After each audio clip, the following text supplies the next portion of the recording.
Ser un militante del radicalismo, es licenciado en Economía de la Universidad de Buenos Aires, tiene una maestría en Economía de la Wharton School, se ha desempeñado como consultor en organismos como el BID, el Banco Mundial, actualmente trabaja en la CEPAL y es el subdirector del Departamento de Economía de la Universidad de Buenos Aires.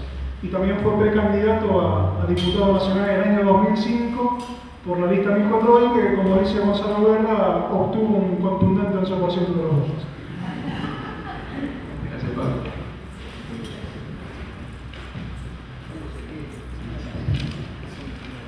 Bueno, la idea de la charla de hoy era ver un poquito qué había pasado con las economías de América Latina en los últimos años. Como ustedes bien saben, las economías latinoamericanas han tenido desde el comienzo de este decenio, digamos, un desempeño bastante positivo en términos de crecimiento económico. Y esa ha sido una muy buena noticia para aquellos que habitamos esta región. Sin embargo, cuando estaba armando la presentación de la charla de hoy, se me ocurrió que era bueno primero poner en perspectiva lo que había sucedido estos años, porque contar la historia de ayer, digamos, a veces uno no tiene un poco de visión de lo que ha sucedido en las últimas décadas. Así que las primeras diapositivas que se me ocurrió incorporar fueron en realidad más de mediano plazo, para ver un poquito qué había pasado con las economías latinoamericanas en los últimos 50 años, en términos de su relación con las economías, otras economías emergentes y otras economías del mundo. Así que vamos a arrancar por ese lado. Fíjense, acá tienen el ingreso por habitante de las economías de América Latina. Las economías de América Latina son las de la derecha, en el gráfico se encuentran del lado de la derecha, y del centro hacia la izquierda tienen lo que pasó con los países asiáticos. La barra azul corresponde a la relación que tenían estas economías respecto a la economía estadounidense en el año 1950. Como ven, las economías asiáticas representaban el 10% del promedio de los ingresos de la economía estadounidense en el año 1950. Las de América Latina, un habitante de América Latina más o menos tenía como ingresos promedios el 35% de un norteamericano promedio. 50 años después había pasado lo que vemos en la barra roja. Las economías asiáticas habían iniciado un proceso de convergencia respecto a las economías de los países desarrollados.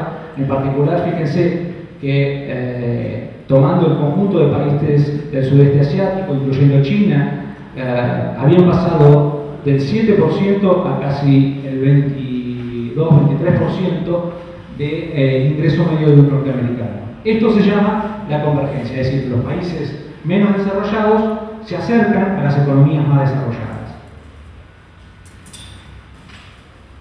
En el caso de América Latina, el proceso fue a la inversa. Mientras que en los años 50 nosotros teníamos el 35% del ingreso de un norteamericano promedio, 50 años después nuestro ingreso era por debajo del 25%.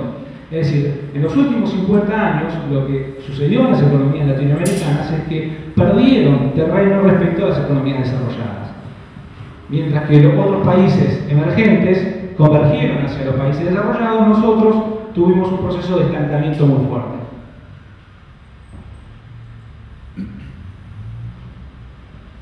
Esta es otra forma de ver lo que sucedió en los últimos 50 años. Si esta es la economía norteamericana, y la tomamos como estándar, la línea roja, vemos cómo algunas economías se fueron acercando. La barra indica en el año 50, el primer triángulo blanco es en el año 70, y esto es en los años 2000. O sea, países como Francia convergieron ya a la economía norteamericana. Es decir, un francés en promedio tiene ingresos similares a un estadounidense. Miren lo que pasó, por ejemplo, con un holandés, que en los años 50 era más pobre que un francés, pero que en las últimas décadas tuvo un salto de crecimiento espectacular y ahora, en promedio, tiene el ingreso de un norteamericano. Hay muchas economías que pegaron este proceso de catch-up digamos, de convergencia hacia las economías desarrolladas. Fíjense lo que pasó con España. En los años 50 estaba acá, en los 70 estaba acá, ahora ya se ubicó por este lugar. Ni que hablar del caso de, por ejemplo, Corea, que pegó este salto espectacular en los últimos años. Sí. Una pregunta. Usted se está refiriendo al incremento de la productividad relativa. Claro. O sea, las productividades son las que en este caso están siendo aportadas. Sí. Sí. Que tiene relación con la inversión bruta fija. Por supuesto. Así es. Está la productividad de cada uno de los países, pero es otra forma de ver, en definitiva, lo mismo que veíamos en el gráfico anterior, que eran los ingresos promedios. En cambio, esta es la región de América Latina, digamos, ¿no? Las barras azules, dijimos, son los años 50, los triangulitos blancos son los años 70 y los triangulitos rojos son los años 2000. Hubo casos, por ejemplo, el de la Argentina, que en los 50 se ubicaba alrededor del 50% del ingreso de un americano promedio y que hoy en día sufrió un retroceso respecto a esos niveles. ¿Cómo? Hubo otros países que iniciaron un leve catch-up, digamos, en los últimos años, pero en promedio la región ha sido, la performance de la región ha sido bastante negativa, ¿no?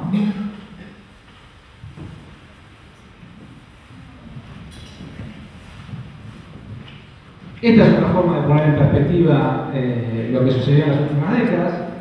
Fíjense que mientras el mundo en los años 80 crecía 1,6% y los países en desarrollo por arriba del 3%, la región de América Latina sufría un retroceso de casi el 1% en una década.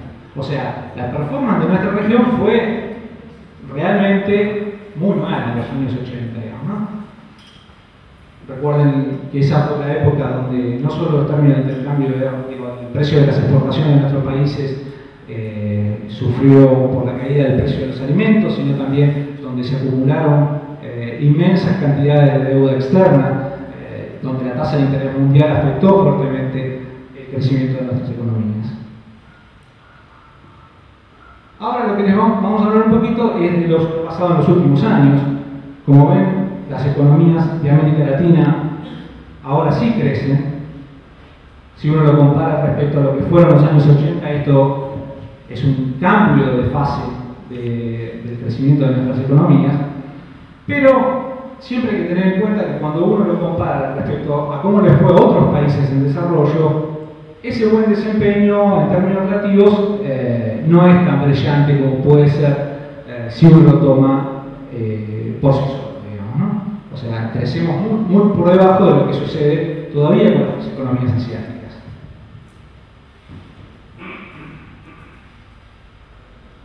Ahora vamos a ver un poquito qué pasó en los últimos años en la región. Lo primero que hay que tener en cuenta es que el producto por habitante de la región crece por encima del 3% en el periodo de los últimos 5 años. Esto, para que tengan una idea, fíjense que si colocamos esta barra roja en el nivel de 3% de crecimiento del producto por habitante, no hay muchos periodos en los cuales haya crecido las economías latinoamericanas varios años consecutivos por encima del 3%. En realidad, para encontrar una fase similar de crecimiento, tenemos que remontarnos a fines de los años 60, donde hubo un periodo de alto crecimiento en las economías latinoamericanas, que fueron 7 años consecutivos con más del 3% de crecimiento anual del producto por habitante. O sea que habría que remontarse casi 4 décadas para tener una fase de crecimiento similar a la que estamos experimentando desde el año 2002-2003 en adelante.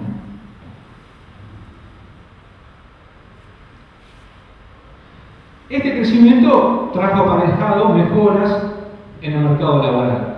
Lo que está graficado ahora es la tasa de empleo de estas economías. Fíjense que la tasa de empleo había sufrido en los últimos años una caída, donde el mínimo se encuentra en el año 2002, donde se ubicó en el 52%, y a partir de ahí, junto con la resunción del crecimiento, aumenta la tasa de empleo de las economías. Esto ha permitido que, junto con el crecimiento del empleo, la tasa de desempleo tenga una fuerte caída en los últimos años. De niveles que se ubicaban alrededor del 10-11% hacia inicios del decenio 2000, las fuertes tasas de crecimiento permitieron reducir esa tasa de desempleo hasta niveles que en el 2008 van a estar alrededor del 7,5%.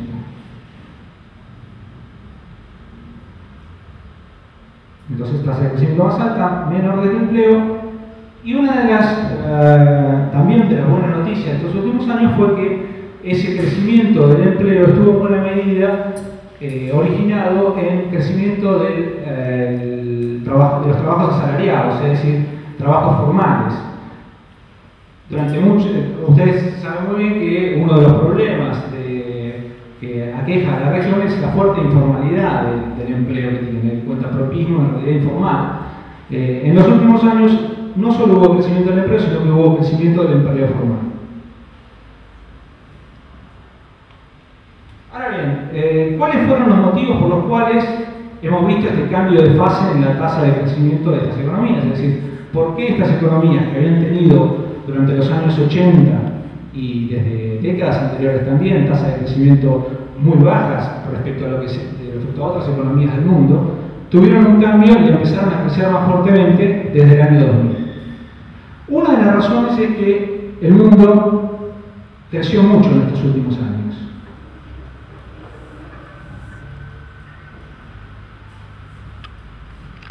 Fíjense, esta es la tasa de crecimiento de las economías desarrolladas. Las economías desarrolladas durante los últimos 5 o 6 años tuvieron tasas de crecimiento importantes, por encima del 2%.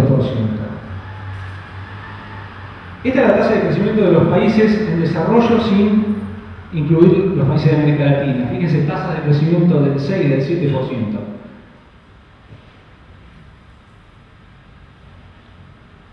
Entonces, un mundo que crece rápido genera oportunidades para los países de América Latina para colocar sus productos. Eso es lo que permitió en parte el aumento de la tasa de crecimiento de las economías latinoamericanas. Ese es el promedio mundial.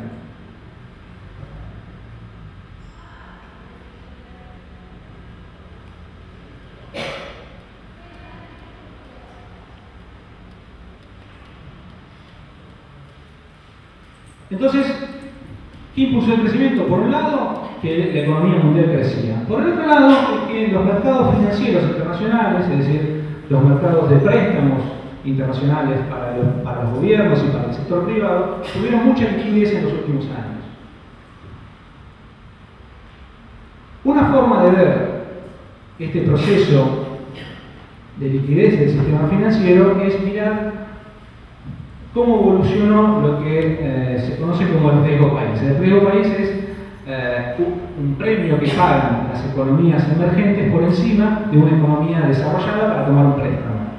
O sea, es lo que se le adiciona a la tasa de interés de un país desarrollado por ser un país en desarrollo. Fíjense que ese premio que pagan las economías emergentes en vías de desarrollo, estos 700 implica 7% de tasa de interés adicional, sufrió una fuerte caída desde el año 2002 hasta niveles cercanos a 200 puntos, o sea, 2% por encima de lo que pagan las economías desarrolladas. Esta fuerte liquidez en los mercados financieros internacionales permitió que tomar crédito en el mundo fuera más barato. Si bien, como vemos, a partir de mediados del 2007 empieza, junto con las turbulencias económicas en los países desarrollados, un leve incremento de la tasa de interés para los países en vías de desarrollo.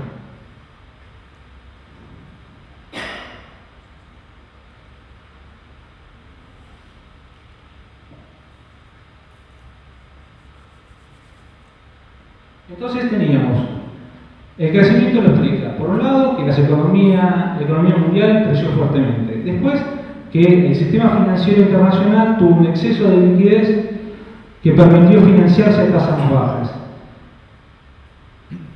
Otra de las razones que impulsaron el crecimiento de las economías latinoamericanas fue el alto nivel de las remesas de los trabajadores migrantes a las economías desarrolladas.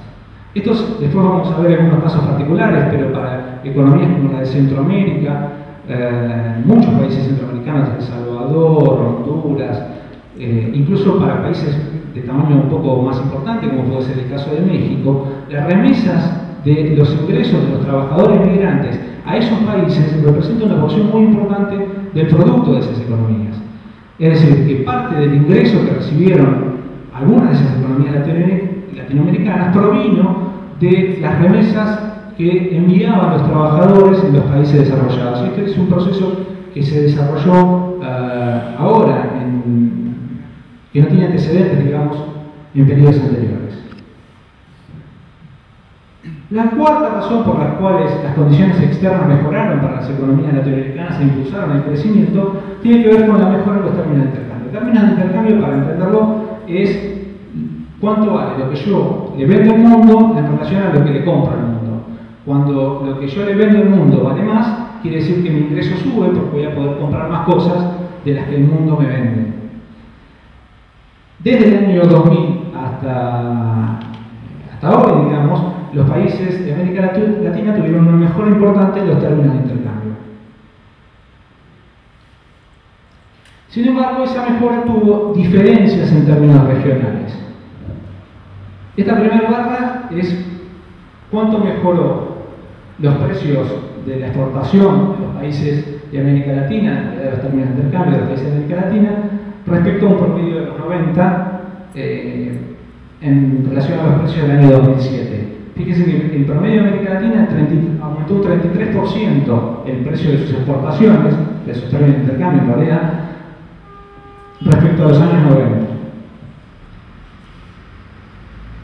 En el caso de América del Sur, esa mejora fue aún superior. Más del 50% mejoraron los precios relativos de sus exportaciones. Sin embargo, fíjense estas dos barras. Mientras que los términos de intercambio de los países del Mercosur mejoraron 13%, de los países del resto de América del Sur, básicamente los países andinos, que son exportadores de hidrocarburos y de metales, mejoraron más del 100%. O sea que los grandes beneficiarios del aumento de los términos de intercambio han sido, en el caso de los países latinoamericanos, los países andinos. En el último par de años, digamos, hubo una mejora adicional para los países del Mercosur. En cambio, fíjense lo que pasó con los países de Centroamérica. Los países centroamericanos, en este mismo periodo en que los términos de intercambio globales de las economías latinoamericanas mejoraban, sufrieron una caída. Esto es porque estos países, por un lado, son importadores de petróleo, que ha sido uno de los bienes básicos que más subieron en este periodo. Y por otro lado, porque están sufriendo la competencia asiática en el mercado norteamericano, que es el mercado en el que ellos colocaban sus productos principales de exportación. Entonces, cuando uno mira los promedios, a veces esos promedios reflejan situaciones muy distintas. El caso de México es una buena noticia y una mala. México es un exportador de petróleo, entonces por ese lado sufrió una buena noticia en los últimos años, pero a la vez compite en el mercado norteamericano con la producción de los países asiáticos. Así que su mejora estuvo alrededor del 20%. Perdón, ¿un gráfico de estos en términos de valor agregado? O sea, el incremento de valor agregado tiene. Sí, después vamos a mirar un poquito el tema del valor agregado. Por ejemplo, el caso interesante ahí podría ser el caso mexicano, donde hubo un boom de exportaciones de productos manufacturados, pero básicamente consistentes en maquila, es decir, con bajo valor agregado. Entonces, México tuvo un boom de exportaciones con bajo valor agregado. En el caso de Centroamérica, por ejemplo, empezaba a haber problemas con sus exportaciones a partir de la competencia asiática para colocarla en el mercado norteamericano. Y después vamos a ver un poquito qué pasó con los países del Mercosur.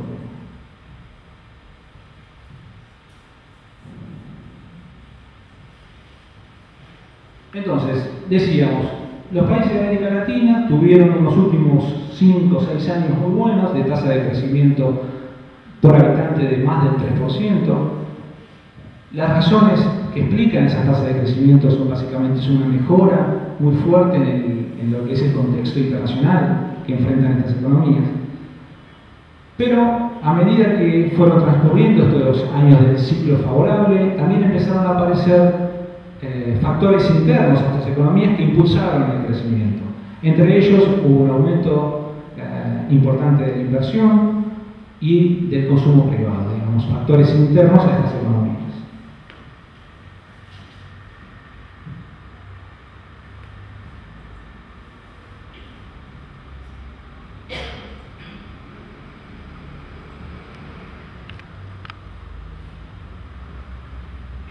Bueno, entonces decíamos que la verdad es que en los últimos 5 o 6 años las economías de América Latina tuvieron un excelente desempeño en términos históricos, pero cuando miramos hacia adelante empezamos a ver algunos cambios en el escenario internacional que empiezan a prender algunas luces amarillas respecto a la evolución futura. Por un lado, desde mediados de 2007 comenzó a haber algunos problemas de volatilidad y de incertidumbre en el sistema financiero internacional. Ustedes eso lo saben, que hubo una crisis centrada en los países desarrollados, particularmente en Estados Unidos, donde una burbuja en los créditos hipotecarios que se había constituido durante muchos años terminó estallando. Eso ha generado problemas en el sistema financiero norteamericano que tiene repercusiones sobre la economía real, ¿no?, de las economías desarrolladas. Y por lo tanto, en los últimos tiempos hemos empezado a ver una desaceleración de la tasa de crecimiento de los países desarrollados. O sea, uno de los motivos por los cuales habíamos tenido un buen escenario internacional, que era que el mundo creció mucho desde inicios de este decenio, empieza a mostrar algunas sombras. Hay una desaceleración importante de la tasa de crecimiento. Bueno, entonces lo que decíamos recién, la crisis del mercado inmobiliario, los problemas en algunos de los bancos que tenían esas hipotecas las hipotecas de los inmuebles norteamericanos. Esto trae problemas en términos de la tasa de crecimiento de las economías. Entonces ahora empieza a jugar cuál va a ser la respuesta de los bancos centrales, si van a tener una respuesta expansiva o contractiva, porque aparte están teniendo algunos efectos sobre precios, y eso se derrama hacia otras economías desarrolladas. Entonces, un primer cambio que vemos para el escenario internacional que enfrenta la región es que las tasas de crecimiento en el mundo parecen reducirse lentamente. El segundo, digamos, riesgo que puede empezar a aparecer es que hay una aceleración inflacionaria a nivel internacional. Básicamente acá tenemos dos commodities o productos básicos que están sufriendo un fuerte crecimiento de sus precios internacionales. Por un lado, el petróleo. El petróleo que en el último quinquenio ya ha tenido un ascenso exorbitante, que hoy se encuentra por arriba de los $120 el barril, y que, si bien está mesetado, implica costos importantes para las economías desarrolladas. El segundo es el de los alimentos, que nosotros conocemos un poquito más. Cualquiera sea la evolución final de esta situación, es decir, si la economía norteamericana solo se desacelera o si entra en un proceso de recesión, cuánto impacta esto en otras economías desarrolladas, lo cierto es que a nivel global hay una mayor incertidumbre y eso va a tener efectos sobre la tasa de crecimiento. En este gráfico ven lo que ha sucedido con el precio de algunos alimentos. Fíjense que la barra azul refleja lo que pasó en el último año. El índice de alimentos subió en promedio un 80%, con algunos casos muy particulares, como el caso del arroz, que se ubicó por arriba del 200%. y otros más conocidos como el de la soja, que en el último año se ubica entre el 60 y el 70%. O sea, hubo un fuerte aumento de los precios de los alimentos a nivel global. Para algunos países esto es una buena noticia, para otros no tanto. En términos globales, lo que implica es que hay un aumento de las presiones inflacionarias. Ahora bien, entonces decimos, miren, tuvimos mucho crecimiento desde el año 2000 para acá, explicado en buena medida por el contexto internacional. Ahora empezamos a ver un contexto internacional que cambia negativamente para las economías de la región, pero lo cierto es que las economías de América Latina, la situación en la que se encuentran hoy es mucho más fuerte, o sea, mucho menos vulnerable de lo que era antes de shocks que habíamos sufrido en el pasado. Una de las razones por las que somos menos vulnerables respecto a shocks externos es que las economías de esta región por primera vez en décadas crecen, pero a la vez crecen con superávit en cuenta corriente, es decir, la balanza de divisas es favorable para este grupo de economías.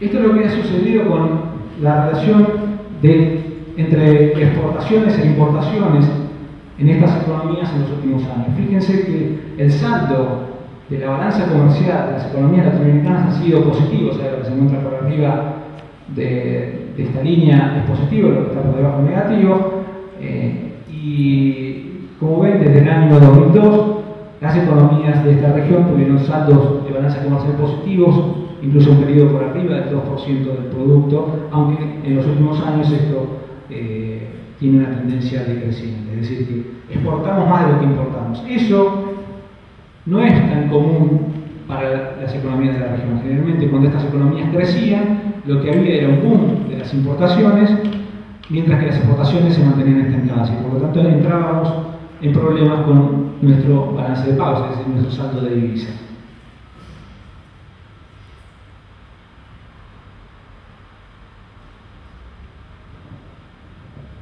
El segundo motivo por el cual las cuentas de divisas de nuestras economías están mucho mejor que en otros periodos anteriores es que esto que ven acá, en una naranjita, digamos, son las remesas de los trabajadores latinoamericanos que se encuentran en economías desarrolladas. Fíjense que en alguna, la suma de esas remesas es tan importante incluso como el saldo comercial de las economías latinoamericanas. O sea, se ubica alrededor del 2% del producto de nuestras economías. Y eso es un hecho bastante novedoso para las economías latinoamericanas. La barra que se encuentra, que es negativa, digamos, tiene que ver con los pagos de intereses de deuda y con los envíos, las remisiones de utilidades de las empresas transnacionales hacia el exterior. Es decir, en definitiva, el saldo de divisas de estas economías, que en periodos de crecimiento generalmente tendía a ser deficitario, fue superavitario a pesar del fuerte crecimiento.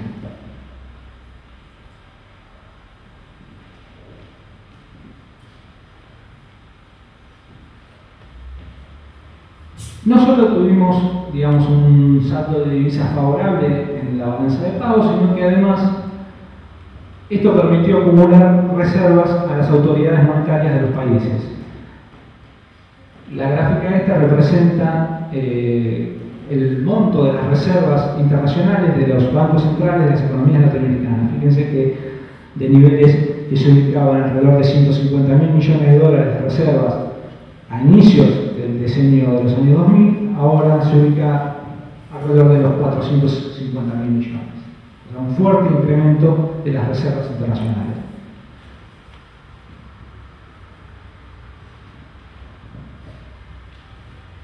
Y no solo, digamos, ese saldo de divisas positivo permitió incrementar las reservas, sino que también permitió la cancelación de deuda de corto plazo. Es decir, las economías tuvieron una reducción en sus niveles de deuda externa de corto plazo.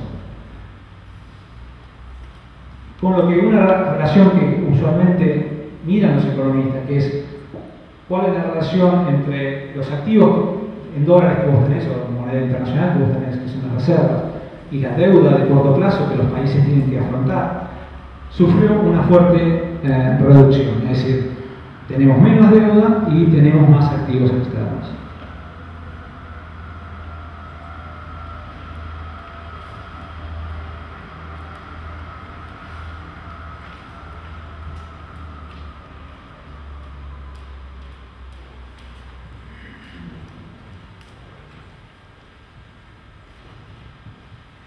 Entonces decíamos que las economías latinoamericanas están mejor que en periodos anteriores.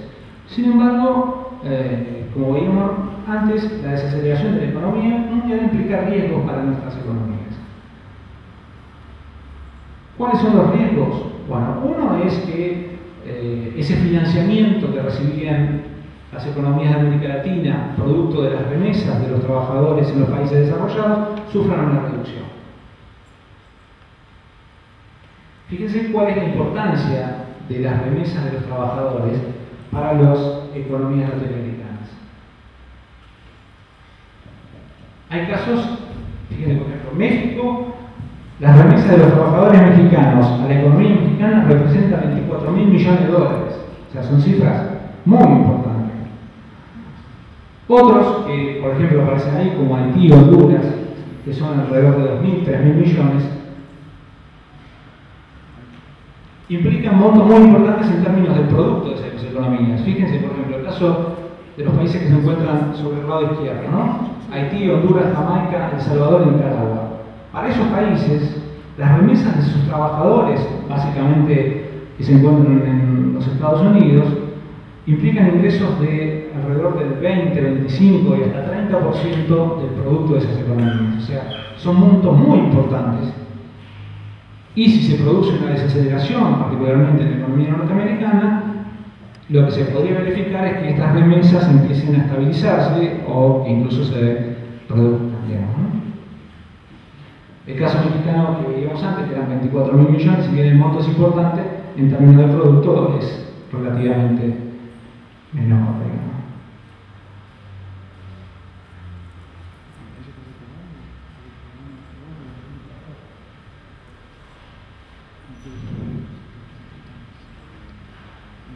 Entonces, los riesgos son, primero, que ante la desaceleración de la economía, del crecimiento de la economía mundial, haya una reducción de las remesas. Pero también la desaceleración del crecimiento puede provocar que las ventas de los productos que nuestros países colocan en el mundo tengan algún efecto, ¿no? En este caso, va a depender en parte de a quién le exportamos y a quién le importamos. No solo a quién le exportamos, sino a qué cosa exportamos. Fíjense lo siguiente. La región de América Latina exporta un 54% de bienes primarios y un 45%, 55 y 45, digamos, ¿no? de manufacturas. Pero a los países desarrollados exporta el 70% de sus manufacturas. Es decir, que una parte de las manufacturas que exportan los países de América Latina van hacia países desarrollados. Si lo que estamos viendo es una desaceleración del crecimiento, particularmente de los países desarrollados, eso puede llegar a tener algunos efectos sobre las exportaciones de estas economías.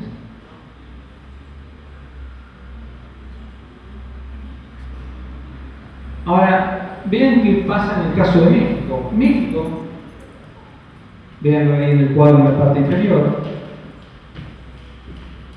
tiene un 74% de exportaciones de manufacturas y solo un 25% de bienes primarios. Pero ese 74% de exportaciones de manufactura, en un 90% va a los países desarrollados, es decir, básicamente los Estados Unidos. Por lo tanto, la desaceleración en las economías desarrolladas, particularmente en Estados Unidos, tiene efectos muy fuertes sobre economías como la mexicana, que dependen de esos mercados. O sea, el 90% de sus exportaciones de manufacturas se ubican en los países desarrollados, particularmente en los Estados Unidos. Y como bien sabemos, los productos primarios pueden orientarse hacia otros mercados. En definitiva, se trata de un mismo producto que uno puede colocar en distintos lugares. Sin embargo, las manufacturas tienen mucho de trabajo en los mercados de destino, es decir, que hay mercados específicos sobre los cuales uno coloca esos productos. Por lo tanto, la contracción de la economía norteamericana particularmente no va a afectar a todos los países de América Latina por igual, sino que va a afectar particularmente a Centroamérica y México, ¿no?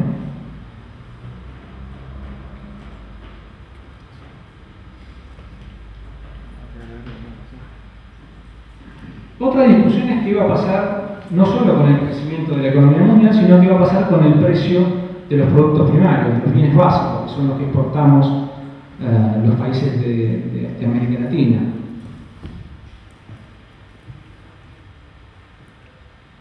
Y para mirar un poquito qué pasa con el precio de los bienes primarios, lo que hay que mirar es cuáles fueron los motivos que estuvieron detrás del aumento de los precios de este tipo de bienes en los últimos años.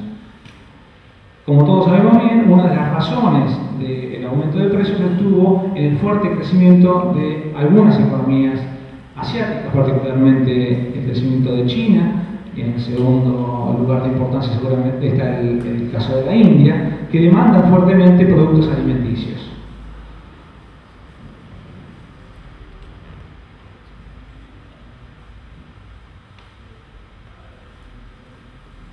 Este gráfico muestra cuánto de las exportaciones chinas se coloca en los países desarrollados de la Unión Europea y de los Estados Unidos. Fíjense que los Estados Unidos sería la línea azul, la Unión Europea es la línea roja. Fíjense que casi, si sumamos esas dos líneas, estamos hablando entre un 40% y si agregamos Japón un 50% de las exportaciones de China se coloca en países desarrollados. Es decir, que si estamos enfrentando una desaceleración del crecimiento de las economías desarrolladas, eso va a tener un impacto en la tasa de crecimiento de los países asiáticos, particularmente de China, puesto que sus exportaciones están concentradas en esos mercados. Entonces, por vía indirecta, la desaceleración de la economía norteamericana puede terminar afectando el precio de los bienes básicos de las economías latinoamericanas por una desaceleración de la tasa de crecimiento de las economías asiáticas.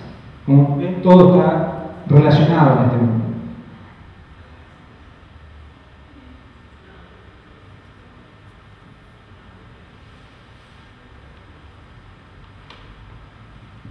Sin embargo, el precio de las commodities alimenticias y de otros bienes básicos no solo estuvo impulsado por la tasa de crecimiento de economías como la China, sino también porque algunas de estos bienes han pasado a ser reserva de valor para inversores institucionales que escapan de otro tipo de activos financieros y que invierten en los mercados de futuros de estos bienes alimenticios. Fíjense, esto es el precio de algunos bienes básicos en los últimos años. El azul es el café, el verdecito que se ve poco es el de la soja, el rojo es el cobre y el negro es el petróleo. Ven como todos los productos básicos desde el año 2002 han tenido una suba importante, pero en particular desde mediados del 2007 algunos de ellos tuvieron fuertes subas, como es el caso del petróleo y de la soja. ¿Por qué? Porque algunos inversores que juegan en los mercados financieros internacionales decidieron invertir en activos que tienen como respaldo este tipo de bienes.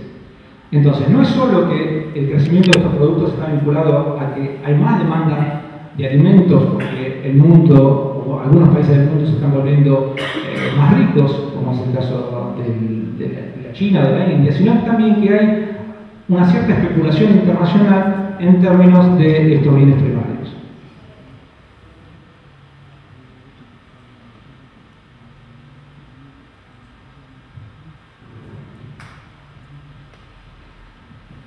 Entonces, decíamos que los riesgos frente a las economías latinoamericanas tienen que ver con esta desaceleración de la economía mundial, Pero no solo enfrenta ese riesgo, sino que también en los últimos tiempos hemos empezado a experimentar subas en la tasa de interés para los gobiernos de estos países.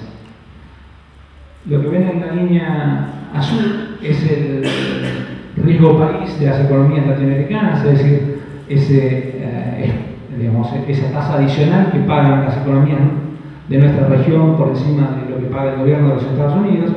Y si bien, como hemos visto antes, tuvo una tendencia larga de crecimiento, desde mediados del 2007, que es el momento cuando empiezan las turbulencias financieras en el mundo desarrollado, la tasa de interés de nuestras economías ha comenzado a subir. Por lo tanto, salir al mercado para conseguir financiamiento para nuestras economías empieza a ser cada vez más caro. Este es otro cambio que está sufriendo el contexto internacional. Finalmente aparecen otras causas de preocupación en la región vinculadas a problemas más domésticos, no necesariamente de la economía internacional. Uno es la inflación creciente.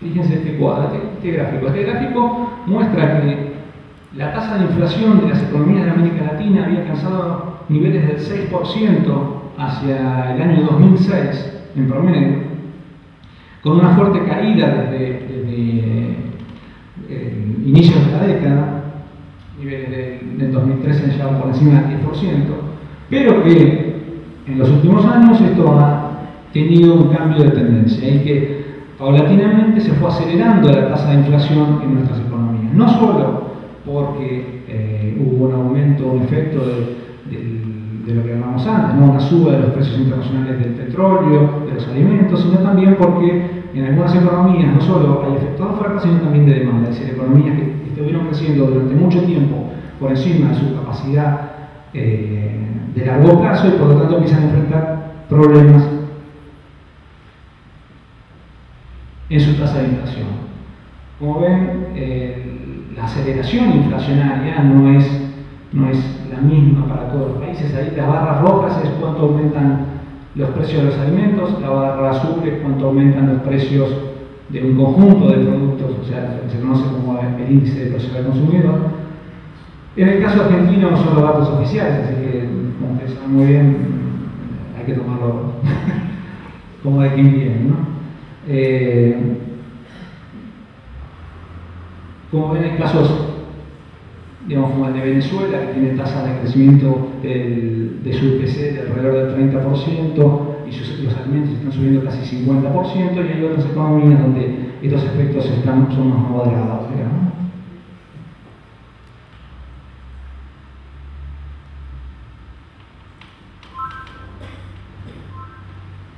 Entonces, otras causas de preocupación decíamos que era la inflación y por último lo que pasa con el gasto público, ¿no?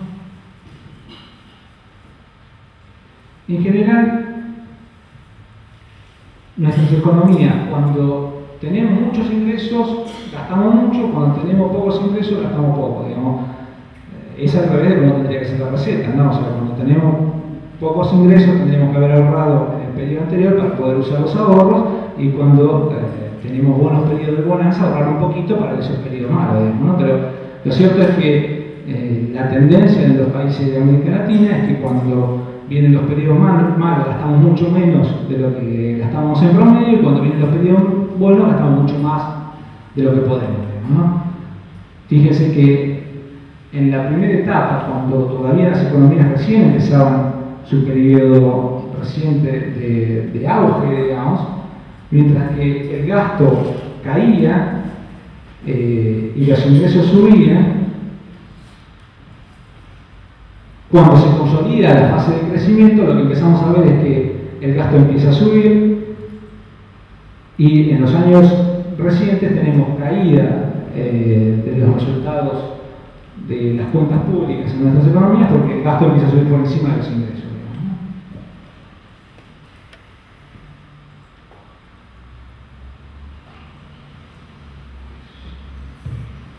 Entonces, digamos, en síntesis uno diría que este cambio del clima internacional va a tener, por un lado, un efecto sobre las exportaciones, particularmente de manufacturas, a los Estados Unidos, aquellos países que tienen como mercado principal Estados Unidos van a sufrir bastante. Va a haber un impacto sobre los países que son receptores de remesas, o sea, los países de Centroamérica que tenían fuertes ingresos por remesas de trabajadores en el exterior también se van a ver afectados.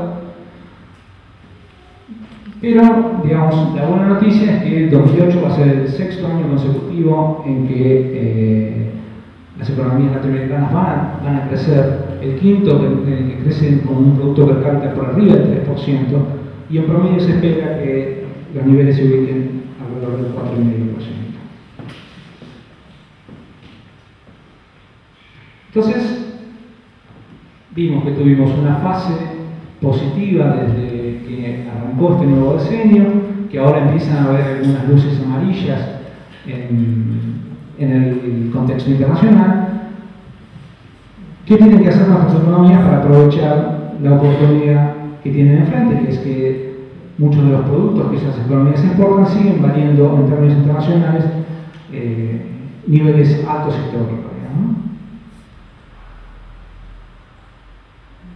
Uno de los desafíos es reducir la volatilidad. La volatilidad quiere decir que nuestras economías no enfrenten periodos de auge y periodos de crisis permanentes cada 5 años, sino que encuentren un sendero de crecimiento sostenido y moderado durante periodos mucho más prolongados. No solo en términos de la tasa de inflación, sino también en términos del crecimiento real. Fíjense que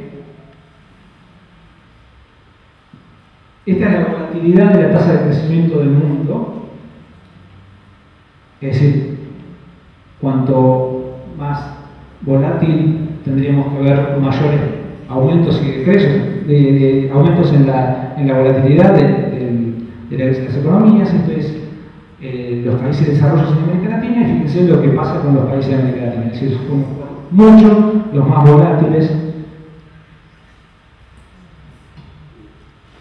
en nuestra tasa de crecimiento de los últimos años.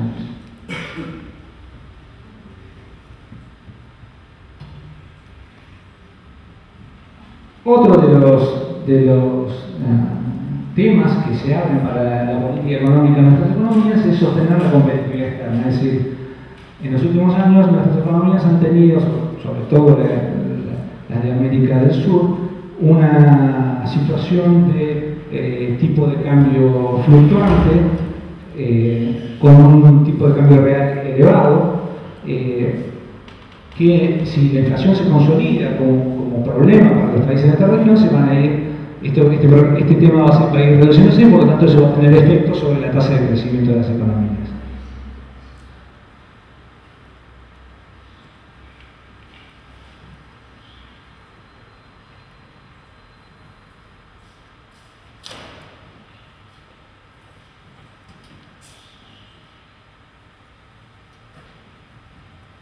Para reducir la volatilidad,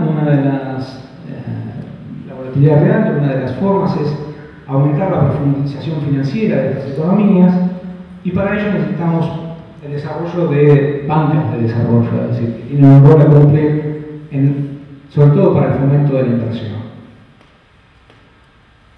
por el lado financiero. Por el lado del comercio, las exportaciones también tienen un papel a cumplir, pero es importante que estén acompañadas por políticas orientadas al fomento de la innovación, al mayor valor agregado, al mejoramiento de las relaciones dentro de los encadenamientos, porque como vimos, los productos básicos son los que más volatilidad tienen en términos de sus precios. Otro tema hacia adelante es que los niveles de pobreza, si bien tuvimos años de crecimiento, siguen siendo muy elevados.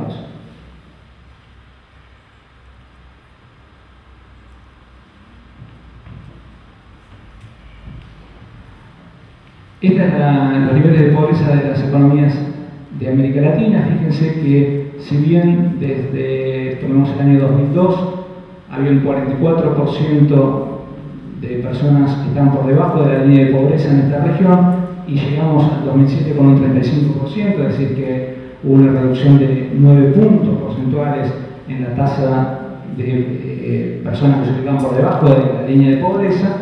Cuando uno lo mira en términos históricos, ve que siguen siendo cifras muy altas y que en la región sigue habiendo alrededor de 190 millones de pobres, de los cuales 70 millones se encuentran en situaciones de extrema pobreza, que son lo que se considerados indigentes y que en el gráfico están representados por la barra azul. Perdón, eso sería más bien dentro del campo médico una sintomatología, no una patología. A ver, explíquenlo porque yo no Los sé. síntomas, los defectos, digamos, de los déficits, del cumplimiento de otro tipo de objetivos, sería la tasa de pobreza. Tiene un síntoma, no es la patología, no es, digamos, la causa. Este es un indicador importante para ver la eficiencia De las políticas implementadas. al resto de las políticas. Sí, por supuesto. Sí, acá es donde se ven los resultados, ¿no? Lo que pagan el pato.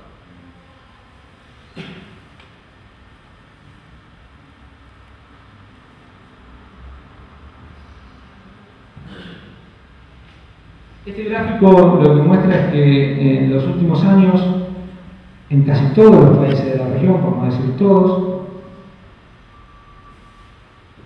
hubo un aumento de lo que se considera el gasto social, es decir, el gasto que se destina a salud, educación, respecto a las cifras que tenían en las décadas previas, digamos, ¿no? Es decir, hay un compromiso mayor con el gasto social y que este gasto que sufrió un incremento en los últimos años estuvo favorecido por el aumento de los ingresos que habíamos visto antes, pero que en un periodo de reducción de la tasa de crecimiento se puede ver afectado.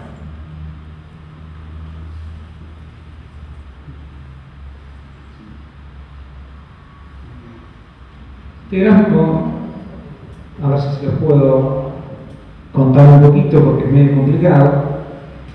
Imagínense que acá están ordenados los habitantes de las regiones de la región de América Latina por orden creciente de ingresos, ¿no? Es decir, los más pobres se ubican en este lado, los más ricos están por este lado. Esta línea lo que marca es cómo se distribuyen los ingresos en esa economía. Si todos los habitantes tuvieran ingresos iguales, lo que veríamos es que la línea de ingreso primario estaría en una línea de 45 grados. Cuanto más por debajo se encuentra esta línea, quiere decir que la distribución de los ingresos es peor en ese país, en esa región.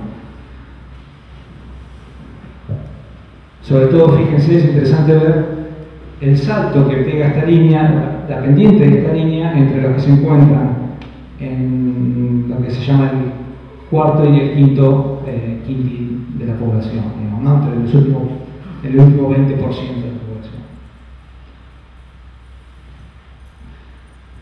El gasto público social en nuestras economías se distribuye de la siguiente manera. Fíjense que, si bien es mucho más progresivo que lo que es el ingreso primario que reciben los habitantes de la región, aún se encuentra por debajo de la línea de 45 grados, es decir, que sí no es un ingreso uniforme para todos los habitantes, digamos, ¿no? ¿Por qué es que el gasto público social se ubica ahí? Porque, por un lado, los gastos de seguridad social siguen en la gráfica a los del ingreso primario, es decir, son básicamente regresivos en relación a la distribución de los ingresos, porque están vinculados a los ingresos laborales, es decir, a los ingresos de las actividades registradas. Y muchos de los habitantes de nuestra región no tienen actividades registradas, digamos, ¿no? Entonces no tienen seguridad social. En cambio, la educación y la salud se encuentran por arriba de la línea de 45 grados, lo que quiere decir que son gastos progresivos. Como ven, tampoco son demasiado progresivos, porque cuanto más por arriba se encontraran sería mejor, pero de todos modos es lo que compensa en parte el ingreso primario de la seguridad social. Para que tengan una idea, fíjense, si dividimos a la población de América Latina en quintiles, es decir, digamos, cada una de estas barras representa el 20% de la población, desde los sectores de menores ingresos a los de mayores ingresos. En los sectores de menores ingresos, la mitad corresponde al ingreso que obtienen como ingreso primario por sí mismo, y la mitad corresponde a ingresos derivados del gasto social. Es decir, para el 20% de la población de menores ingresos, el gasto social implica el 50% de sus ingresos. Incluso para el segundo quintil, es decir, los que se ubican entre el 20 y el 40% de la escala de distribución de los ingresos, todavía el gasto social es una parte importante de sus ingresos totales, es casi el 30%.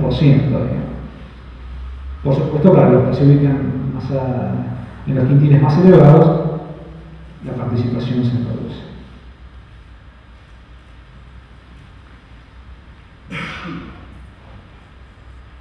¿Cuál es el gran desafío para América Latina? Bueno, el gran desafío de América Latina, hace muchos años, para los que trabajamos en la CEPAL, lo estableció claramente un economista que se llamaba Feinzierl. Feinzierl dijo algo que, digamos, tiene mucho de sentido común, pero que, digamos, que lo que nunca pudo hacer América Latina es llenar ese casillero vacío, es decir, situaciones en las cuales uno tenga alto crecimiento de las economías con una reducción fuerte de la desigualdad. O sea, siempre hemos tenido periodos en los que hubo o crecimiento fuerte con situaciones de desigualdad empeorando, o crecimiento o estancamiento, digamos, o crecimiento bajo con situaciones de desigualdad que no empeoraban. Pero lo que nunca podemos encontrar en ningún periodo histórico de la región de América Latina es ese casillero vacío donde las economías crecen mucho y la desigualdad baja.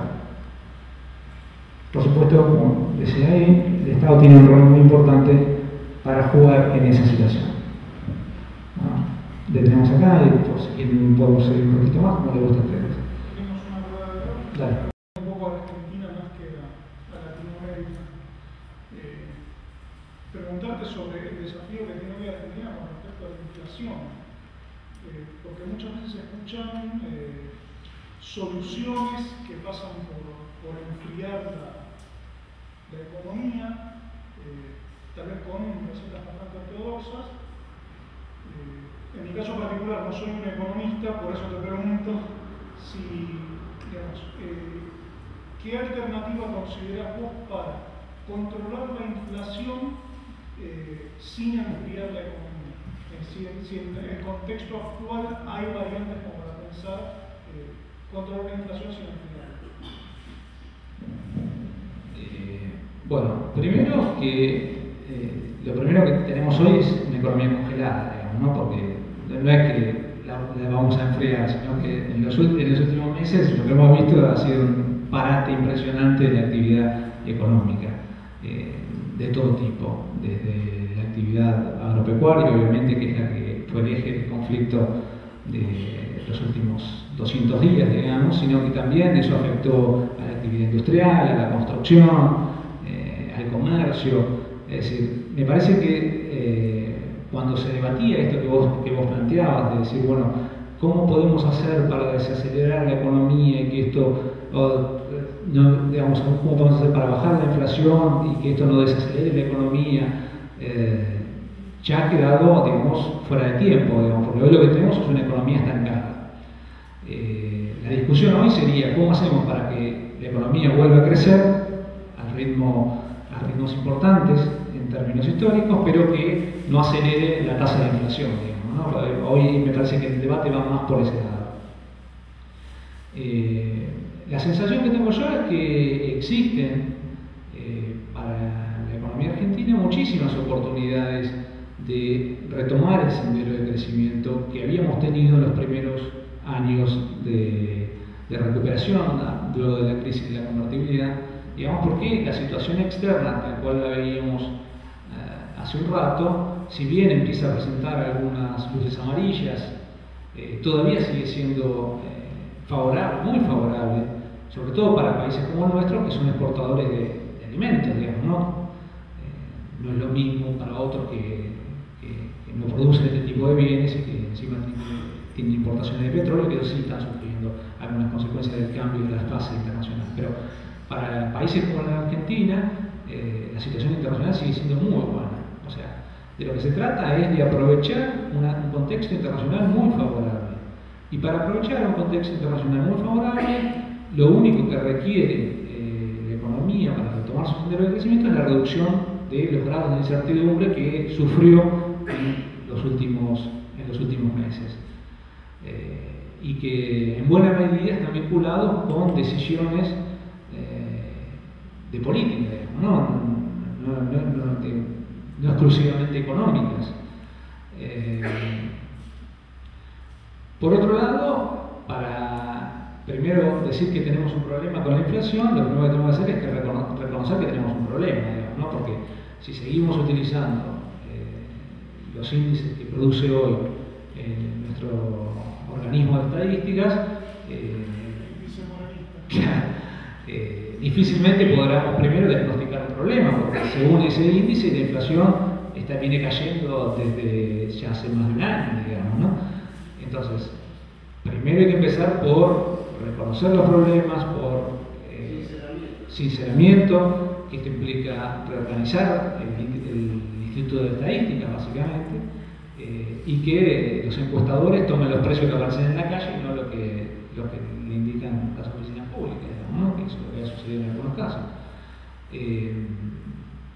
Y una vez que lograste ese paso, digamos, de reconocer que hoy la tasa de inflación es un problema, que lo sufren sobre todo los sectores de menores ingresos, pues son los que menos protección tienen ante esa situación, hay que implementar políticas macroeconómicas, que es otra de las cosas de las que careció el gobierno desde hace ya un tiempo.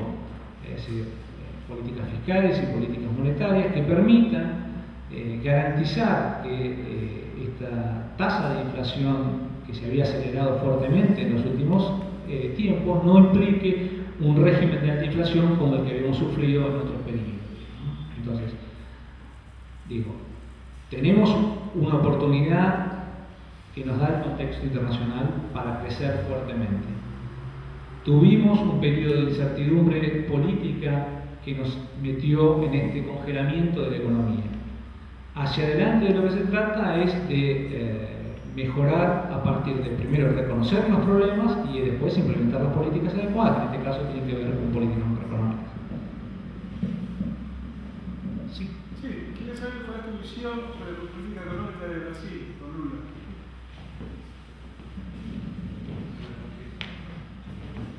Bueno, a ver, Brasil en los últimos años tuvo un desempeño que no es muy dispar a lo que habíamos visto recién de las economías latinoamericanas, es decir, tuvo un cierto crecimiento, tuvo sobre todo un fuerte aumento en sus exportaciones y sus ingresos de divisas por lo que se llama la cuenta corriente, digamos, el balance de pago. Por supuesto que ellos parten de una situación de distribución del ingreso mucho peor de la que partíamos nosotros, y aún a pesar de nuestro retroceso en términos de distribución del ingreso, Brasil sigue siendo la economía más regresiva de América del Sur. Pero me parece que la política implementada por Lula, entre los economistas hay debates sobre si pudo haber crecido más Brasil de lo que creció, porque la política monetaria en Brasil fue para algunos muy contractiva, es decir, la tasa de interés estaba muy alta y por lo tanto frenaba el crecimiento potencial de esa economía. Pero lo que uno no puede dudar es que la economía brasilera de los últimos años es consistente, quiero decir, se maneja dentro de un régimen de un sendero de crecimiento que es sostenible en el tiempo. Por supuesto, ellos también tienen el problema ahora del aumento del precio de los alimentos, porque al igual que todas las economías latinoamericanas, esto implica efectos sobre la tasa de inflación interna, pero en niveles mucho más manejables de lo que, digamos, en términos relativos a la economía argentina. O sea, Me parece que si uno tiene que hacer una evaluación general de la economía brasileña en los últimos años, es que debe reconocerle que encontraron un sendero sostenible de crecimiento para una economía que es muy compleja de manejar, ¿no? Y me parece que uno de los logros más recientes, que es el hecho de haber hecho un avance muy fuerte en términos energéticos, con la expansión de Petrobras y la aparición de algunos yacimientos offshore muy importantes, implica un cambio, digamos, sustancial para la economía brasileña, que históricamente había sido importadora de combustible, digamos, ¿no? Y esto puede hacer que su balanza energética, digamos, se equilibre, y esto le permita a la vez consolidar un sendero de crecimiento. Nosotros en los últimos tiempos hemos tenido ese problema adicional, digamos, ¿no? Que nuestro balance energético cada vez es más favorable. Si uno mira los números del comercio exterior, lo que más crecen son las importaciones energéticas, de combustibles, de fuel oil, y lo que más decrece son las exportaciones que hacía la Argentina en términos de petróleo, etc. Una pregunta de carácter económico-político, político-económico. Y particularmente la voy a aplicar la pregunta a la República Argentina. ¿A usted le parece que nosotros padecemos de fantásticas volatilidades de políticas, fantásticas volatilidades de objetivos? No hay una dirección definida, a lo cual se manifiesta una falta de visión o de poner la visión que queremos para el país en el mediano y largo plazo, y ponernos de acuerdo en eso, y que bajo el aspecto económico no tendríamos en esas condiciones mayores problemas, y que uno de los elementos fundamentales ahí sería esa estabilidad por la definición de objetivos comunes. Por ejemplo, en el caso de Lula, para mí uno de los multiplicadores más importantes que tiene, digamos, en este momento lo que es el desarrollo brasileño, es el mantenimiento de una visión de la política que un obrero socialista prácticamente está siguiendo una política diseñada por lo que sería un esquema tipo liberal como el de Cardoso. Sin embargo, ese efecto no es contractivo para nada, aún en el caso de mantener un tipo de cambio bajo. O sea, parecen cosas fantásticas, ¿no? Ahí es donde la economía, bajo mi punto de vista, es la pregunta. ¿A usted le parece que la economía está absolutamente relacionada con la política? O si no, por supuesto, pero me parece que, volviendo un poco a lo que decía usted al inicio de la pregunta, es claro que una de las dificultades que tiene la economía argentina tiene que ver con la planificación de mediano plazo, digamos, ¿no? Es decir, con el establecimiento de objetivos en horizontes un poco más largos que los de la coyuntura, ¿no? Y esto tiene que ver con, digamos, resultados que están dentro del propio comportamiento histórico de nuestra economía. Quiero decir, una economía volátil genera que los horizontes se acorten. Si los horizontes se acortan, la economía se vuelve más volátil, y esto, digamos, es un proceso endógeno, ¿no? que va cortando los horizontes y haciendo más volátil la economía. Y esa es una de las trampas de las que tiene que salir la Argentina, digamos, ¿no? A veces lo urgente no nos deja ver lo importante, ¿no? Y me parece que algo habíamos avanzado, o por lo menos teníamos la oportunidad de haber avanzado tras la crisis de la convertibilidad, digamos, ¿no? Porque los horizontes se expandieron un poco lentamente, empezamos a pensar en términos de más largo plazo, pero nunca nos sentamos a definir esos objetivos comunes, digamos, ¿no? Que los brasileños tienden a hacer más fácilmente que nosotros, digamos.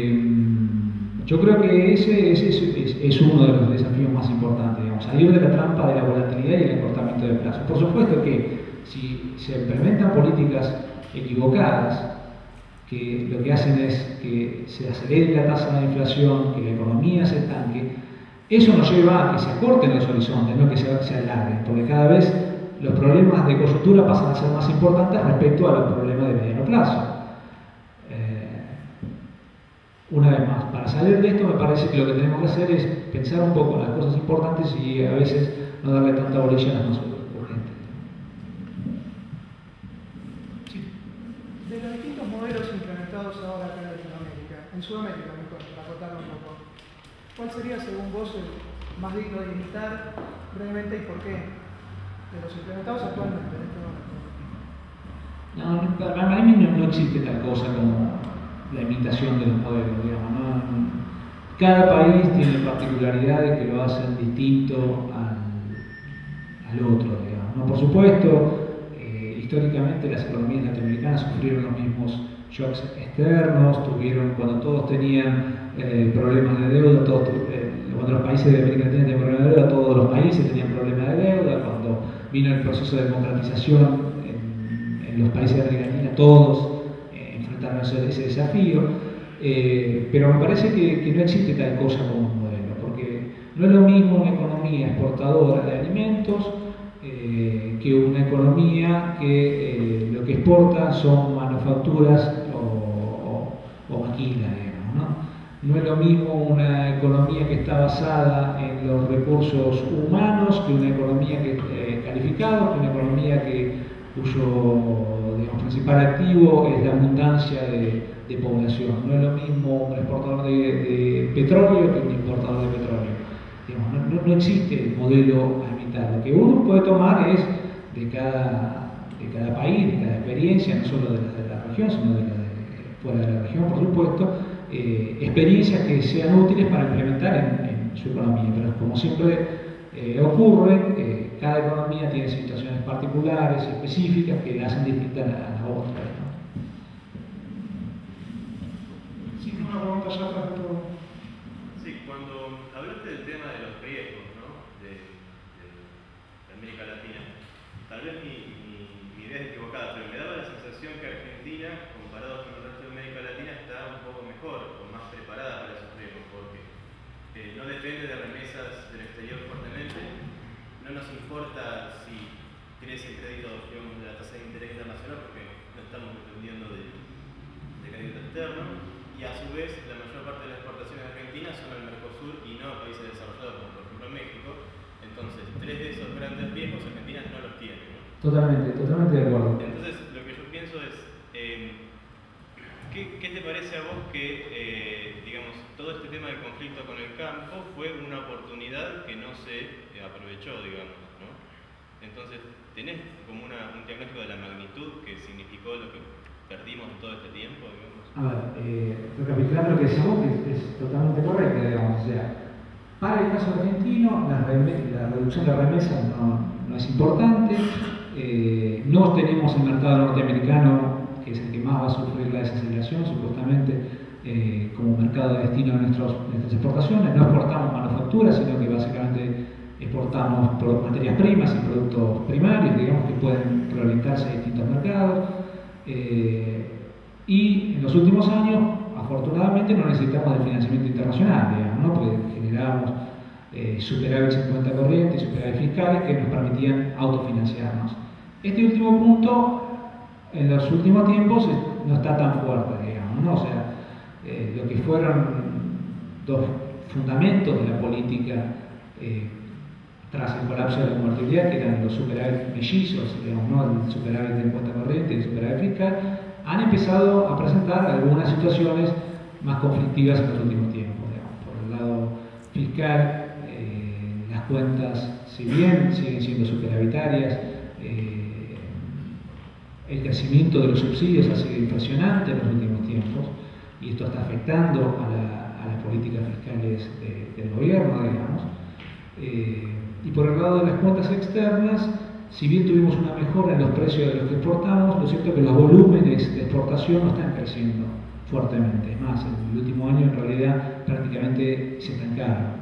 Es decir, hay un aumento de las exportaciones básicamente por aumento en los precios de lo que vendemos, pero no por aumento de las cantidades vendidas. Entonces, el último punto que decías vos, en términos del financiamiento internacional, no está tan claro que no nos afecte, porque probablemente necesitemos recurrir a algún tipo del mercado internacional, del mercado financiero internacional, para financiar parte de nuestras necesidades en el futuro. Pero es verdad lo que, digamos, la conclusión principal que se acabó, digamos, cuando uno mira estos riesgos desde la Argentina, en realidad, comparado con lo que sucede en otros países, la situación es mucho más confortable, mucho más cómoda.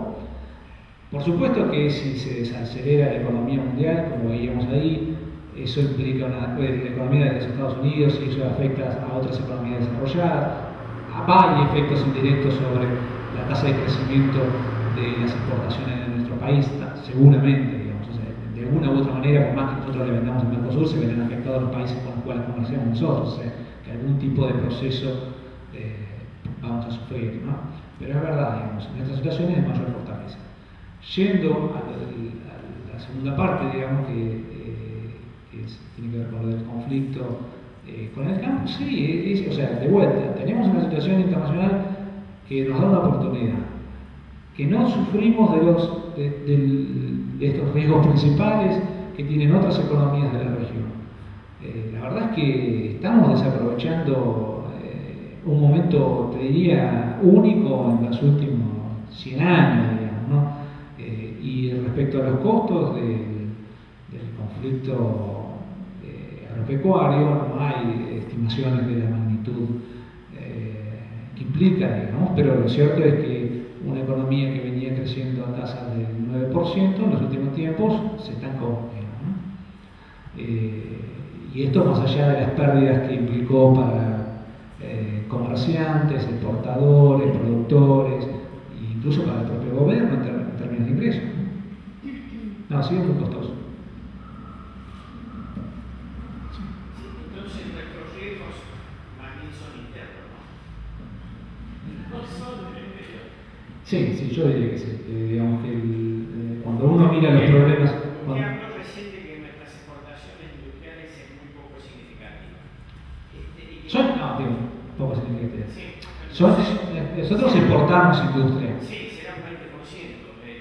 Importamos un poco más, porque buena parte de la industria que exportamos es industria vinculada a la producción primaria, digamos, ¿no? O sea, importamos lo que se llaman manufacturas de origen agropecuario, básicamente productos derivados de nuestra producción primaria, digamos. Si se nos va a frenar parte de la exportación de sus productos, vamos a tener menos mano de obra local.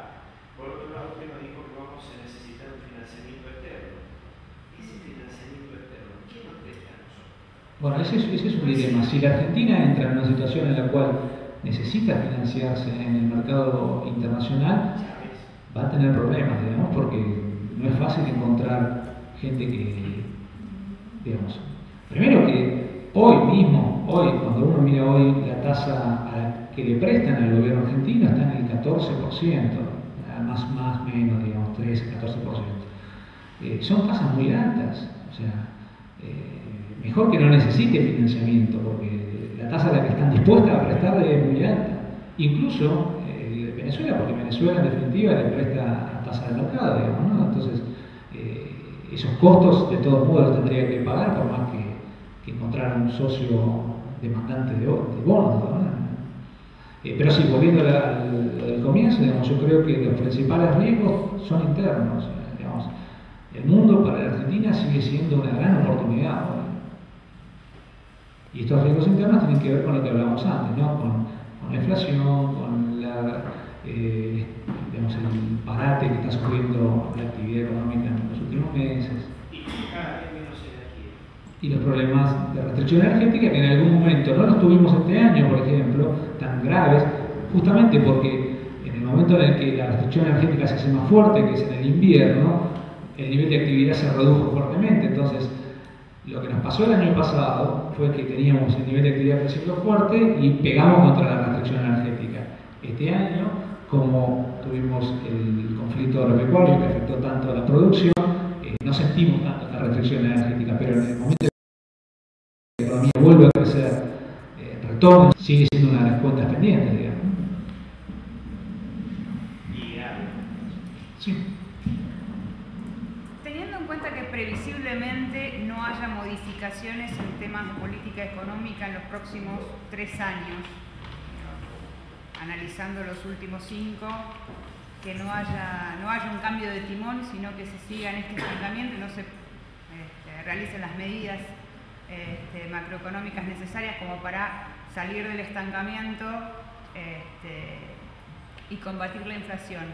¿Existiría la posibilidad razonable desde el punto de vista económico de recuperar este tiempo perdido, teniendo en cuenta lo cíclico de la economía? O sea, subirnos a este ciclo económico favorable internacional. La verdad que si hay algo difícil es hacer pronósticos, más difícil hacerlos en Argentina, digamos, ¿no? Pero yo diría lo siguiente, mi sensación es que si no hay algunas modificaciones en las políticas económicas, probablemente no tengas un horizonte de 3 años y medio, quiero decir, sin turbulencias importantes.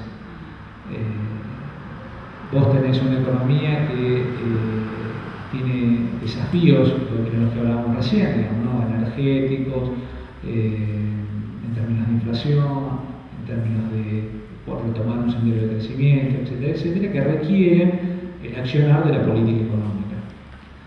Por supuesto, nunca sabemos qué puede pasar mañana con el mundo. Quiero decir, si mañana el precio de la soja se multiplica por 10, bueno, en ese escenario, quizás sin hacer nada no va bien de todos modos, ¿no? Pero lo más probable es que eso no suceda, digamos, ¿no? Que ya de por sí los precios internacionales de los productos que vendemos ya crecieron mucho en los últimos años y que no sigan con ese ritmo de aumento. Entonces, de vuelta, en la Argentina, para decir algo, es muy difícil. Mi sensación es que si no se hacen algunas correcciones de política económica, vas a tener algún tipo de turbulencia en un horizonte no muy lejano. Sí. Con respecto a la deuda externa, ¿qué puede decir? Bueno, en términos del endeudamiento externo, ustedes saben bien que en el año 2005 se produjo la reestructuración de la deuda externa de la Argentina, digamos, que implicó la quita del endeudamiento nominal en algunos casos, la prolongación de plazos en otros, un cambio en términos de la moneda en la cual estaban fijados ese endeudamiento, porque bueno, más de una tercera parte de la deuda argentina se emitió ahora en pesos indexables por el SER, ¿no? Pero en términos de deuda externa, la Argentina, si bien redujo fuertemente la relación que hay entre su deuda y su nivel de producto, la deuda sigue siendo motivo de atención importante, por varias razones.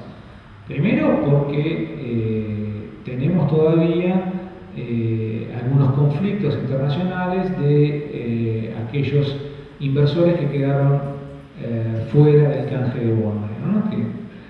que se conocen como los holdouts, ¿no? En la jerga financiera, que reclaman en tribunales internacionales, ¿no? O sea, ese es un tema. El otro tema es que todavía Argentina tiene que renegociar parte de su deuda con los gobiernos de las naciones desarrolladas, lo que se conoce como el Club de París, ¿no? Ahí hay unos 6.000, 7.000 millones de dólares que aún todavía están pendientes de renegociación, que no entraron en el canje de deuda del año 2005. Y otro punto es que los problemas que trajo la modificación de las metodologías y la forma de medición de los precios en el INDEC afectó a los bonos que estaban nominados en pesos e indexados por la tasa de inflación, digamos, ¿no? Entonces, hubo también una caída muy fuerte de la demanda de ese tipo de bonos, digamos. Hacia adelante, lo que tenemos son situaciones en las que probablemente vamos a tener crecientes cantidades de necesidades de financiamiento por la forma en que se había renegociado la deuda externa en el año 2005, es decir, había unos primeros años en los que se pagaba poco capital y en realidad el capital se empezaba a pagar más adelante, pero bueno, el tiempo va pasando y digamos, van a llegar esos días. Y todavía la Argentina tiene problemas para reinsertarse en el mercado internacional de deuda, digamos, y la tasa que le están pidiendo hoy, que era lo que hablábamos antes, es muy alta, digamos, ¿no? O sea, 13-14%. Por lo tanto, el tema de deuda va muy vinculado a la situación en las cuentas fiscales. Y el deterioro de las cuentas fiscales afecta, digamos, la situación de endeudamiento de la Argentina, digamos, o sea, hace más urgente la solución de ese tipo de problemas. Así que, si bien en el año 2005 tuvimos una renegociación, que en términos generales uno puede considerar una buena renegociación, hay cosas que quedaron pendientes, digamos, los niveles de deuda siguen siendo altos, hubo parte del capital que se patrió para adelante que lo tenemos que enfrentar dentro de poco y para eso necesitamos cuentas públicas más consolidadas, más sólidas. Sí. A ver si me ordeno un poco porque estoy medio conflictuado. En realidad, la pregunta concreta es ¿dónde deberíamos poner la plata? ¿Por qué? Porque, digamos, hasta hoy siempre entendí que de alguna manera la volatilidad que tenemos está muy asociada a que estamos atados a los precios de los commodities, de alguna manera. Entonces, seguimos el vaivén, que de alguna manera es, cruzando curvas o gráficos, me parece que de alguna manera es lo que está diciendo. Crecemos cuando suben los precios de los commodities, que generalmente el precio de los commodities seguía el crecimiento de las economías desarrolladas. Quizás hoy se generó un quiebre porque en realidad, por lo que parecería, el flujo de capitales especulativos fueron los commodities, lo cual nos debería hacer crecer, pero a la vez no tenemos plata para invertir, para acompañar con producción ese crecimiento, entonces nos termina produciendo inflación. Me da la sensación. La solución a todas estas cosas siempre creí que era invertir para hacer productos de valor agregado, pero al mismo tiempo, por lo que se ve, que más productos de valor agregado son las que están más atadas a las economías desarrolladas y por lo tanto las que más sufren este tipo de crisis. Con lo cual, ahí quiero un minuto para explicar un poco quizás algo que quedó ahí y que es bueno hacerlo más explícito, digamos. Lo que vos decís está muy bien, digamos, o sea, los productos básicos o materias primas, digamos, son los productos que más volatilidad tienen en términos de la variación de sus precios, digamos, ¿no? O sea, y eso es algo que sufrieron las economías de América Latina, digamos, durante muchos periodos históricos, digamos, ¿no? Periodos de auge de los precios de materias primas y periodos de depresión, como fueron, por ejemplo, los años 80, digamos. Eso por un lado. Por otro lado, ojo, lo de las manufacturas, digamos, porque cuando hablamos de los exportadores de manufacturas en la región, en general se trata de manufacturas que no tienen demasiado valor agregado, digamos, ¿no? Son manufacturas con, si uno la mira en términos de la escala de valor agregado, que se encuentran en la parte inferior, o sea, son manufacturas con bajo contenido tecnológico, básicamente. Que se ve justamente, creo, en la repartición del PBI por las horas hombre. En realidad lo que estamos exportando es mano de obra barata, en definitiva, ¿no? Claro, en definitiva, las manufacturas que exportan nuestra región son o manufacturas, algunas textiles, digamos, o la maquila en el caso mexicano, o la automotriz, por ejemplo, fronteriza, México-Estados Unidos, es otra, pero que incorpora poco valor agregado local, ¿no? Por eso, cuando vos mirás los bienes industriales en términos de su valor agregado y la volatilidad de sus precios, te vas a dar cuenta que la volatilidad se reduce en la medida en que incorpora mayor valor agregado. Justamente los bienes que tienen mayor diferenciación de producto, que tienen mayor incorporación de conocimiento tecnológico, son los que menos sufren estos vaivenes. Lo que pasa es que en la región hay pocos exportadores de ese tipo de bienes. Entonces, ¿la plata dónde debería ir? No, bueno, la plata, digamos, a ver, No, porque en realidad... pongámoslo en estos términos. Cuando uno tiene un periodo de bonanza, porque los precios internacionales de lo que vos vendés mejoran, digamos, eso tendría que permitir utilizar esos ingresos para invertir en otras producciones que sean mucho más estables o que incorporen mayor contenido tecnológico que lo que vos vendés actualmente. Es decir,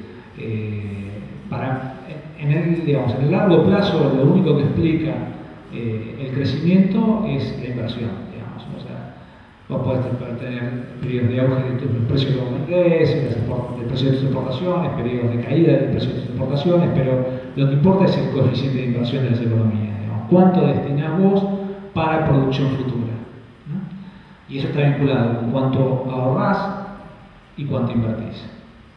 Entonces, lo que tiene que hacer un país en desarrollo es invertir en maquinaria, en tecnología, en conocimiento científico, en sus recursos humanos, porque esos son en definitiva los fundamentos del crecimiento de largo plazo.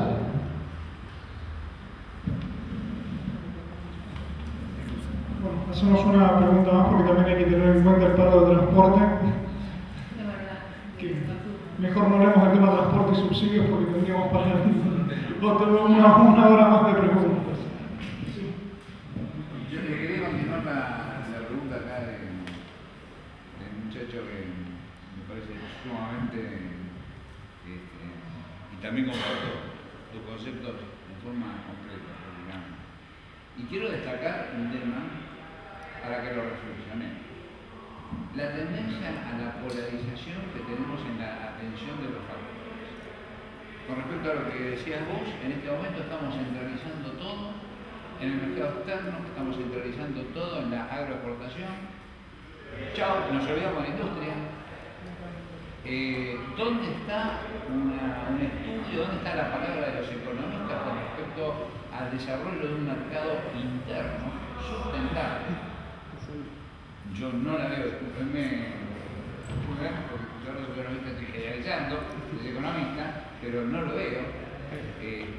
Eso iba a poner de todas las ese tipo de división, que es contracíclica precisamente, en este momento se vuelve a centrar todos los medios, la gente, todo en lo que es agroexportación. Y nos olvidamos de lo que es la exportación industrial de alto valor agregado, que estamos, yo calculo, bastante bien posicionados como para poder... No necesariamente la exportación de productos industriales, sino que incluso la sustitución de importaciones es importante, digamos. Para el mercado interno. Claro, o sea, no necesariamente tiene que uno exportar productos industriales, sino por lo menos sustituir lo que importa, digamos, ¿no? Así que no estamos haciendo eso ahora. Bueno, estamos importando, la paradoja de la situación argentina actual es que tenemos un tipo de cambio real alto y tenemos un crecimiento de las importaciones exorbitante. ¿Es real alto? Bueno, respecto a los términos históricos, sí, sigue siendo alto. ¿Estadístico? Sí. Con respecto a los términos de intercambio. No, sigue en un nivel. Por supuesto, si la tasa de inflación continúa al ritmo que ha tenido en el último año y medio, digamos, rápidamente nos vamos a comer el tipo de cambio real elevado, digamos, ¿no? Sí, hay sectores que ya están sufriendo el costo de la mano de obra y a la presión fiscal. Prácticamente estamos inhabilitados ya casi para exportar industriales. No lo dudo, porque hay sectores que ya lo están sufriendo. Si sigue un año más, directamente no liquidan. O sea, nuestra oferta, el mercado interno también, va a caer. Obviamente, los precios van a subir y va a poder la inflación, pero no vamos a tener una respuesta. Pero esa sustitución necesita inversión. La inversión no existe ni la vamos a tener. De momento que el ahorro no tenemos, porque escuché que este año se fue al exterior mucho más dinero que el año pasado y que el año, no sé, 6.000, 7.000 millones de dólares. El ahorro está, pero no invierte acá. Por otro lado, si alguien quisiera invertir, de acuerdo a lo que dice el señor, tampoco sería conveniente. Estamos sin solución, directamente. Claro que la inversión necesita certidumbre, horizontes más largos y rentabilidad, ¿no? O sea, Y si energía más fácil, pensar. Bueno, nuevamente, después de esta excelente exposición, me gustaría agradecerle a Adrián, que tan gentilmente siempre colabora con nosotros, y creo que la mejor manera de despedirnos con un caluroso aplauso.